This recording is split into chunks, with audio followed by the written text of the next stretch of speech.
अरे ये तो मुझे भी पढ़ने नहीं आता। अरे वो मराठी होगा ना, उसमें फॉन्ट, हाँ फॉन्ट में इंस्टॉल नहीं होगा, इंस्टॉल नसेल ते.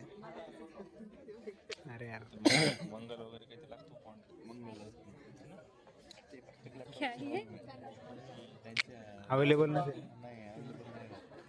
समजा माझ्या लॅपटॉपला मी पीपीटी बनवून ज्वर की ना संप्राप्ति लिखी, तो आपने प्लीज ज्वर की संप्राप्ति पढ़नी है। संसृष्टा तनिपतिदा प्रतिभा की उपिदा मलार सकन धातु भक्ति स्थानानि स्थाना भूल जाऊंगा ऐसे पढ़ानी है। स्वेने तेरे उष्मणाम, तो हमने आज तक ये पढ़ा कि अग्नि जो है वो पेट से निकल के शरीर में फैल जाती है, लेकिन ये कहता नहीं ऐसा नहीं है, चरक कहता है ऐसा नहीं, टीकाकार कहता है ऐसा नहीं है। स्वेनेन तेन उष्मणाम, दोषों की अपनी उष्मा बढ़ जाती है, धातुओं की अपनी उष्मा बढ़ जाती है, अग्नि की अपनी उष्मा बढ़ जाती है, और दोष जो है विषम अवस्था को प्राप्त होते हैं। तीनों अग्नियां मिल करके पूरे शरीर में फैल जाती है, चाहे मस्तिष्क हो वहां भी जाती है, पूरे शरीर में जाती है, और तब ज्वर उत्पन्न होता है, ऐसा चरक का कहना है। क्योंकि बाकी किसी शास्त्रकार ने दोषों की अग्नि की बढ़ाने का जिक्र नहीं किया, धातुओं की अग्नि बढ़ने का जिक्र नहीं किया। इसलिए जब चिकित्सा लिखता है चरक, तो वो कहता है कि पंचमो उष्मणाम चिकित्सेत, जो पंच महाभूतों की चिकित्सा है वो भी आपको जर रोग में करनी चाहिए, और वो शब्द आगे लाता है ग्रहणी रोग। आ गया क्या? अरे भाई आएगा कि आगे गाड़ी झूठ बोल जाऊं सबको? यहाँ तो ऐसा है कि जो बोल दूंगा ठीक है। किसी ने प्रश्न तो हरि सिंह जी कर सकते हैं, अकेले विद्वान वही है। उन्होंने कहा था हरि सिंह जी का कि आप गाली दे रहे हो।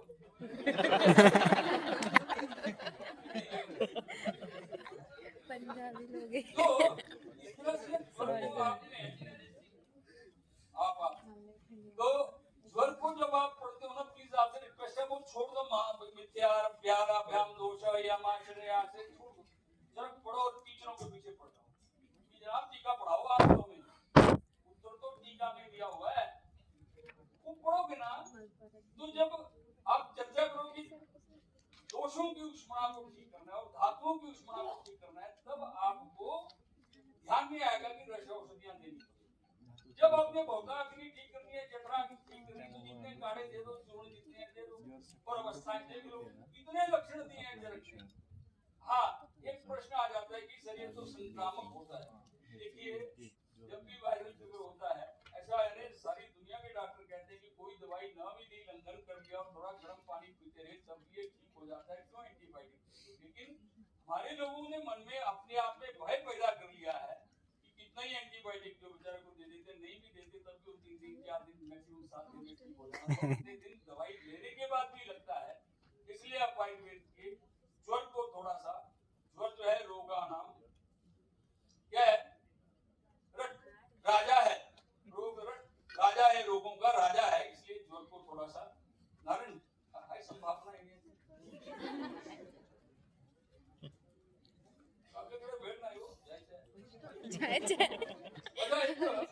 प्रश्न मन में आता है, मैं वैसे कई बार बोलता हूँ इसलिए बोलना नहीं चाहता, बहुत सारे विद्यार्थियों ने सुना होगा कि जो अब एक और अलग ऐसे रोग ले लेते हैं, सब बात नहीं उससे कितने जरो तो कि जो ज्वर है ये पित्त से पैदा हुआ, पांडु है ये पित्त से पैदा हुआ, रक्तपित्त है ये पित्त से पैदा हुआ, और कामना है ये पित्त से पैदा हुआ। ग्रहणी रोग जो है ये पित्त के स्थान में पित्त और अग्नि मिलकर रहते हैं, वहां पैदा हुआ। तो पित्त में ऐसा क्या है कि इतने भयंकर रोग पैदा कर देता है? कब प्रधान ये 201 ही ज्वर का एक ही राज्य क्षमा का श्लोक लिख दिया, बाकी जो लोग श्वास को भी कब प्रधान व्याधि कहते हैं वो नहीं है, ये भी वातक प्रधान है। वातकृत्वा कपकरम कपकृत्वा निरपम एकम कार्यम एकांतिका प्रायः दो अनुरपम, तो ऐसा लिखा है। तो पांडुरोग में दोषा पित्त प्रधानस्तु यस्य मुख्यंत धातुषु कैतल्यंतस धातुना गौरवम उपजायते। दोषः बहुवचन पित्त प्रधानस्तु, जो पित्त है इसमें प्रधान रहते हैं, लेकिन वायु भी उतना ही विकृत होता है, कफ भी उतना ही विकृत होता है, इसलिए पांडुरोग की जो है ये दोषज व्याधि है। दोषा पित्त प्रधानस्तु यस्य कुप्यंत धातुषु, अब ये कहते हैं कहाँ कुपित होता है, यस यस कौन सी धातुओं में कुपित होता है, फिर उन धातुओं के नाम ना लेकर के लक्षण दे दिए। दोषा पित्त प्रधानस्तु यस्य कुप्यंत धातुषु शैथिल्यंतस धातुना, लक्षण दे दिया कि उन सभी धातुओं फिर नाम नहीं दिया। रस में में गया, रक्त में गया। रस ने चरक ने 28वें अध्याय में सूत्र स्थान के पांडु रोग को रस प्रदोषज व्याधि कहा।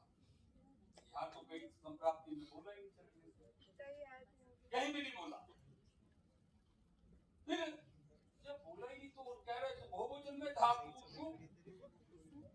स्थैल्यम तस्य धातूनाम, फिर बहुवचन शैथिल्यम तस्य धातुनाम गौरवम उपजायते। तो बल बनस्ने इन्हें जो सो गुणा वो क्या करते हैं, शरीर के बल को और ओज के सारे गुण है उसको नष्ट कर देता है। आप सोचो, हम देखते हैं कि इसका हेमोग्लोबिन 6 ग्राम है, कभी कभी तो 4 ग्राम का है, वो चलता धीरे दूर है लेकिन तो चल रहा है। लेकिन यहाँ तो ओज के गुणों को अगर नष्ट कर दिया, चिंता कैसे रहेगा। तो आपने विचार करना है ये जो पांडु रोग की ये संप्राप्ति प्रारंभ में ही, अगर वो कहते हैं सुमित्रणम मेरा पित्तम वाइनम वर्णक क्षिप्र के संप्राप्यम धमरीरदश को निकाल दो यार। श्लोक झूठे बोलता हूं तो मेरी किस्ती क्या पढ़े लिखे लोग बैठे हैं। बुक को आधा उधर श्लोक आता है, बोल दो ऐसा ना करो। सत्यम समा जब फूल करनी बैठा ये पकड़ लेगा मेरे को, मेरे साथ ही सीखा है चरण, मेरे साथ ही सिखाया इरा समुद्रम इरा पित्तम। हां बस इधर आके बोलता है।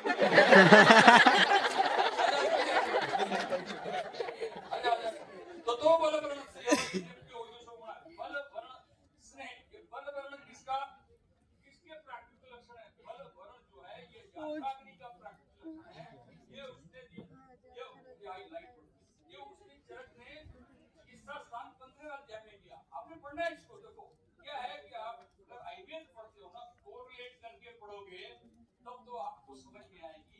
आप इंडिविजुअल रोग समझ के पढ़ोगे। आप कभी भी अग्नि के लक्षण पढ़ोगे, आयु वर्णो बल प्रभा स्वास्थ्य जब प्रभा, तो आयु बल वर्ण जो है ये किसमें आया, अग्नि के प्राकृतिक क्रम में आया। और यहाँ पांडु रोग में तो पांडु रोग का वर्णन कब किया, 15वां अध्याय घृणी का लिखा और 16वां अध्याय पांडु रोग का लिखा। तो ये भी आपने जोड़ते चला जाना है। ज्वर को रक्त के बाद ही वहां भी क्या लिखा है, धातो धातु किससे, ठीक है वो बताएगा, मुंह बैठा मेरा। हाँ तो श्लोक ये लिख के ला भूल गया यार मैं।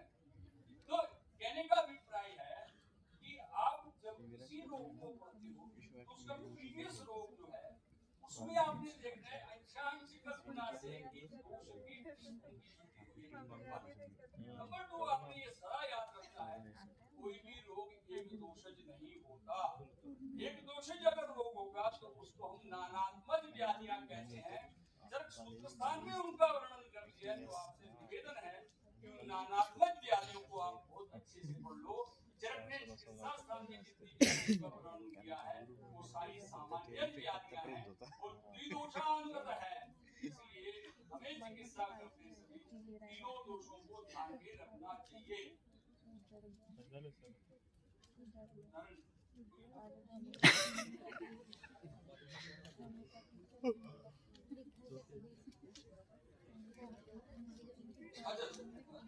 अभी मेरे पास मेरे को मैंने एक्चुअली ज्यादा देख के बोलिए में ये नहीं रखता, तो नारायण ने मेरे को याद दिला दिया। अब तो ये मैं आप लोगों को बता रहा था कि जो ज्वर है ना इसमें तो स्वेनेन तेन उष्मणम जैव कृता देह उष्मणम बलम। तो इतनी उष्मा का बल कैसे मिलता है, जैसा अग्नि में इतना बल नहीं कि पूरे शरीर को नाराज कर दे। ना ना ना ना, इसलिए चक्रपाणी की टीका पढ़ना। स्वेनेन दोषेण ऐसा लिखता है कि दोषों की अग्नि की वृद्धि होती है। फिर लिखता है तेनो उष्मणम जैव, तेनो तेन यानी किसकी, तो धातुओं की उष्मा भी बढ़ती है। कृत्वा देहो उष्णो बलम, पूरे शरीर में गर्मी की वृद्धि कर देता है। तो जो संप्राप्ति बनती है वो देहाग्नि प्लस दोषाग्नि प्लस धातु अग्नि, इन तीनों की अग्नि की वृद्धि होकर के और जो है ज्वर नाम का रोग पैदा है। श्रोतान से उद्भव संप्राप्तम केवलं संताप अधिगंधे संतापम अधिगंधे जनन्ति नरस्तदा भवति उष्ण सर्वांगो। तो ये चलो ये संप्राप्ति पर कितना आपको बता। अब इसमें आपने ये विचार करना है कि इसमें दोष जो है उसकी किस गुण की वृद्धि होती है। तो ये बिल्कुल सर्वमान्य है कि ज्वर में केवल पित्त के उष्ण गुण की वृद्धि होती है और वात और कितने गुण हैं देखिए, अगर किसी भी शरीर के भाव में उष्णता नहीं होगी, गर्मी नहीं होगी, तो आपने परिणामवाद का सिद्धांत पढ़ा है। परिणमन जो है, ये तो कोई कप जमा होता जाएगा, उस कप का परिणमन नहीं होगा। वो जो कप है, अंत में शरीर का अधिक जो कप है, मल को संगठित करने के लिए मल मार्ग से निकल जाता है। पित्त जो है मूत्र मार्ग से निकल जाता है। वात के साथ इत्यादि मल है, नाक आँख कान से वो निकल जाते हैं। इसलिए इनका परिणमन भी इतना ही महत्वपूर्ण है जितना परिणमन जो है जठरा अग्नि से अन्न का होता है। इसलिए ये जो दोषों की अग्नि है, धातु की अग्नि है, वो भगत है जो कि संक्रांति में बताई गई है। तो इसके लिए हमने क्या करना, अब सभी प्रकार की अग्नियों को ठीक करने के लिए ना हमारे पास पंचकोल है।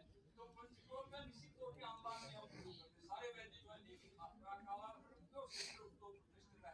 अब यहाँ जो दोष है इनमें जो है सामता आ गई है, क्योंकि उसमें गौरव लक्षण है, शिशुर लक्षण है, तो सामता को दूर करना है। इसलिए हमने वातरूपेण शुद्ध रूपेण, अगर ठंडा भी पिएगा थोड़ा करके तब भी उसका ही पैदा करेगा, उसके अंदर की सामता को जो है वो दूर कर देगा। इसलिए पंचकोल का प्रयोग कर सकते हैं।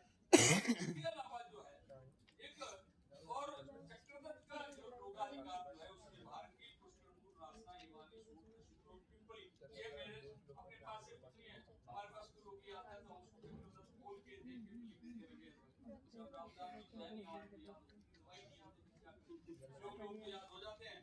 तो ये चक्रदत्त के 178 और 178 179 नंबर का श्लोक है, जो कि सनी बातें भेज जाती। तो आपने इसलिए हम जो चिकित्सा करें और उसमें हम जो देते हैं कि ये दे दे अपना अकीम किस्ती दे दे, हार्मोरम दे दे, प्रवाल दे दे, काम की सब हर कोई जरूरत नहीं रहती है। ये जरूरत जब रहेगी तो होने के साथ सर्व और द्रव्य भी आ जाएंगे और आपको लगेगा कि और ज्यादा ये अग्नि जो है शरीर को नुकसान पहुंचाने लगती है, तब जाकर के दवाइयों का प्रयोग काष्ठ औषधियों को या जिन औषधियों से आत्मा अग्नि को हम प्रवृत्त कर सकते हैं, ऐसी औषधियों को हमें देना चाहिए। यहाँ पे एक आत्मा अग्नि प्रवृत्त करने वाला जैसे है, वो भी सबको आपको पता है, त्रिभुवन कीर्ति रस। त्रिभुवन नाम इसका इसलिए कि ऊर्ध्वग, मध्यम और अधो तीनों मार्ग में दोषों को शमन करता है। त्रिभुवन कहते हैं तीन, भुवन कहते हैं स्थानों को। तो तीन स्थान जो है शरीर में दोषों का वायु को, पित्त को और कफ को, तीनों को अच्छा करता है। इसका बड़ा उसको आप रख लेना, उसको आप रटोगे तो आपको इसके बारे में जानकारी हो जाएगी। आपका ही नाम ये आप जो फर्स्ट ईयर जो फाइनल ईयर के विद्यार्थी हैं, इनसे मेरी रिक्वेस्ट है इस श्लोक को रख लें। ये बड़ा काम का श्लोक है।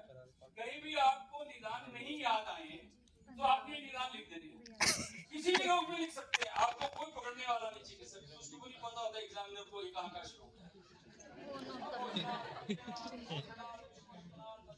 अच्छा अच्छा, आने का फायदा हो। बस तो बड़ा है।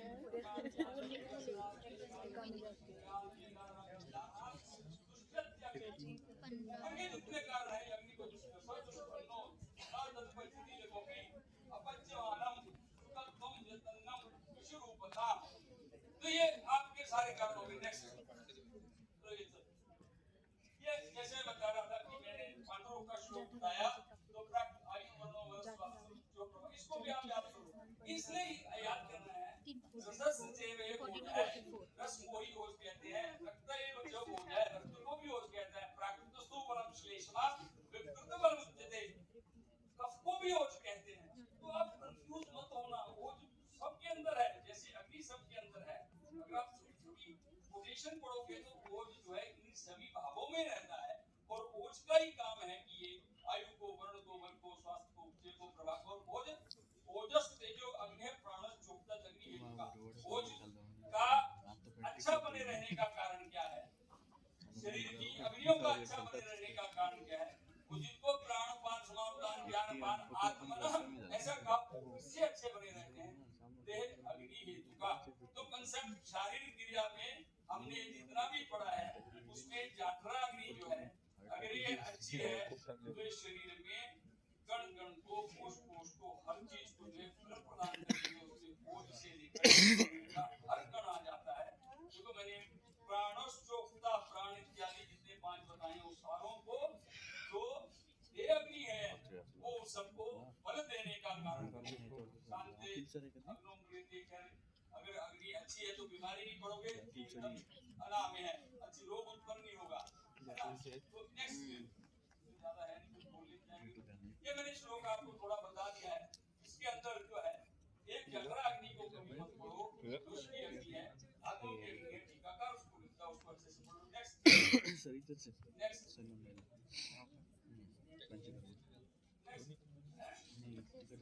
हो गया, आगे ले लो, आगे ले लो, आगे ले लो।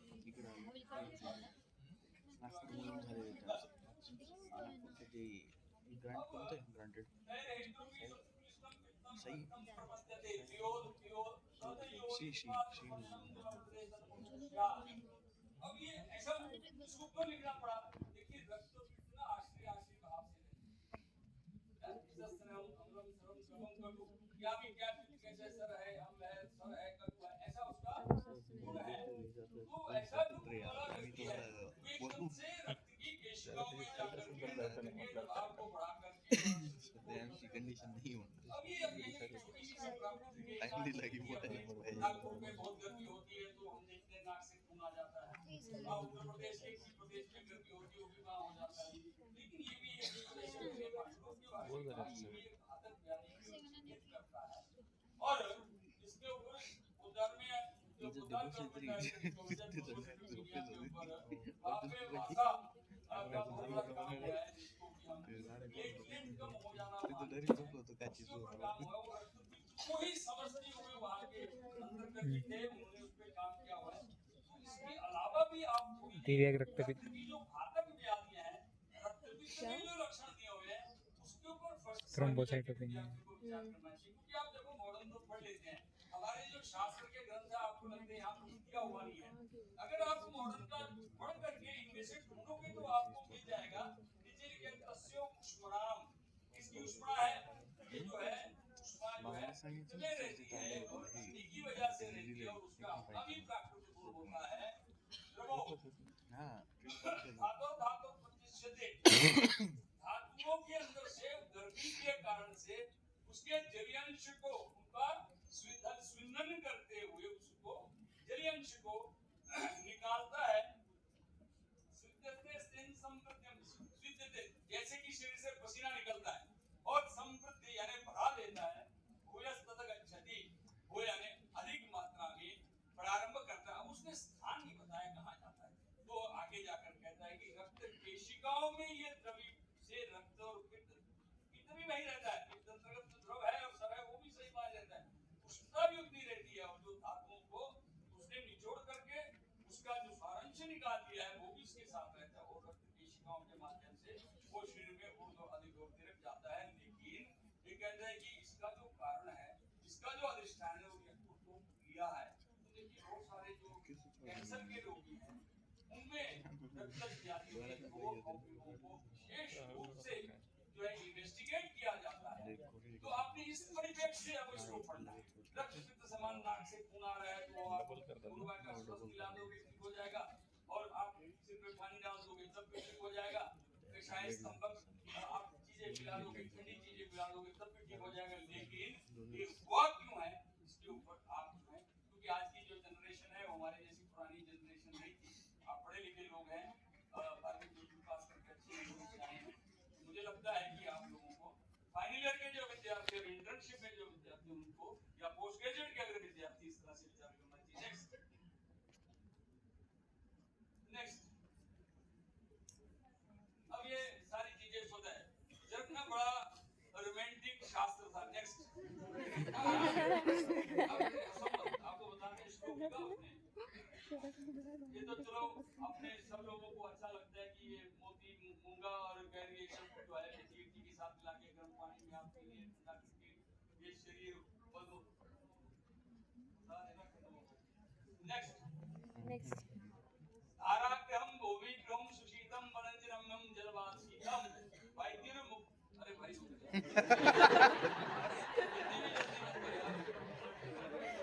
ऐसा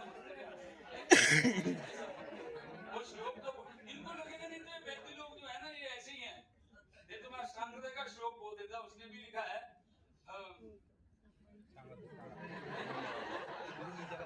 ऑफिसर ने नेक्स्ट नेक्स्ट, अरे आगे ले लो यार, नारायण सुप्रसिद्ध इसड़ा जो से वो है ना धारा ग्रहण जो पूरा श्लोक उसके नीचे बस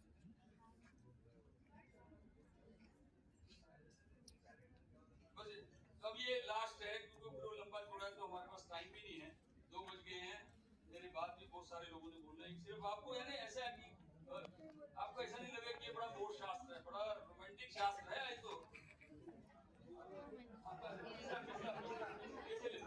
धाराग्रहण यानी भूमि से जल निकलता है, भूग्रहण सुशीतम मनंजनम मंगलवाता शीतम वैद्युक्तामणि भाजानाम स्पर्शा, इनका स्पर्शन करना इतनी चीजों का एक बड़ी महंगी चीजें आती हैं, हमें कहता है पत्राणि पुष्पाणि वार्याणाम सोमम च शीतम गगलानि च प्रच्छन्नाथ सेनानाम, ये कैसे सोने के लिए कैसा स्थान बनाना चाहिए उसका वर्णन करता है, प्रेमकु चंदन पुष्टा स्पर्शानाम प्रियंगा प्रियाणा प्रियानाम वारंगणानाम, अभी हमने टीचरों से पूछो वारंगणा नाम किसको कहते हैं, ये बताएंगे, मैं बताते हुए थोड़ा संकोच करता हूँ, कहता है ऐसा संदानुवर्तनो दारा प्रिया स्त्री, संदानुवर्तनो दारा कहते हैं स्त्री को, संदानुवर्तनो दारा प्रियाशील को, पित्त की अधिकता होने पर पित्त दोष को शांत करने के लिए हमें जो है बहुत जो सौम्य स्वभाव के साथ वर्तन करना चाहिए और सौम्य स्वभाव के साथ रहना चाहिए और कहाँ रहना चाहिए, तुम एक संगे दोन संगे इसलिए ये जो चरक और अष्टांग कार थे ना, ये बहुत ही बढ़िया शास्त्रकार थे, यानी कहने का भावार्थ है कि इनको भी सारा संसार पता था, इसलिए इतना बड़ा बाजीकरण बाजीकरण में भी लिख दिया कि श्रेष्ठ बाजीकरण कौन है, लेकिन हम सिर्फ वहां तक ही सीमित है, लोग को बाजीकरण की अवस्था तो बताई, लेकिन लोग को कैसे ठीक करना उन भावों से ये भी बता दिया। बहुत बहुत धन्यवाद।